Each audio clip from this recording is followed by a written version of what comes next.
Egia esan oso pozik gaude, laugarren urtez jarraian, multzoen fasen, Europako multzoen fasen sartuta gaudela. Eta, nik uste aipatu beharreko gauza bat dela, Ajax bezalako talde bat, lehengo urten Europa Ligako final jokauzon taldea, kanpon gehau dela, ez? Eliminatoria hauetan kanpon gehau da. Eta nik uste pozik egoteko motiboa daukaula aurten ere Europako multzon fasen egotekin. Egia esan, ondio goiz da, ez?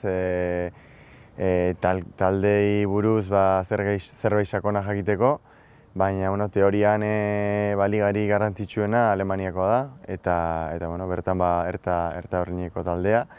Eta beste bi taldeek ez daukate hainbeste izen, baina bidaiak luzeek dira, eta nik uste gaur egun Europan edozein talde gauzak zail jartzen dituzte, eta oso zaila da Europako partidu bakoitza irabaztea. Eta ahalegin guztik egiten ditugu multzo fase honetan ere aurrera jarraitzeko.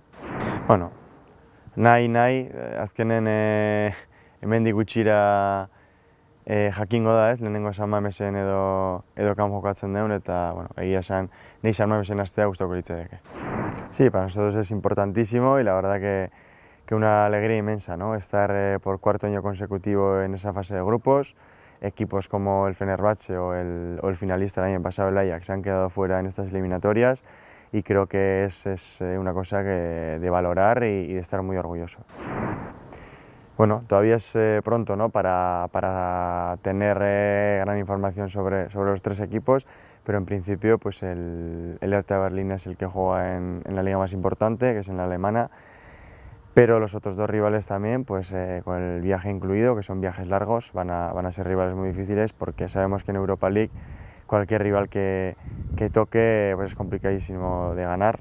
Ahí está la eliminación del Fenerbahce y del finalista el año pasado en la Europa League, el Ajax, y lo que tenemos claro es que vamos con muchísima ilusión a esta fase de grupos, como ya hemos ido pues, los 3 años anteriores, y que tenemos muchísima ilusión y muchas ganas de poder pasar a esa siguiente eliminatoria.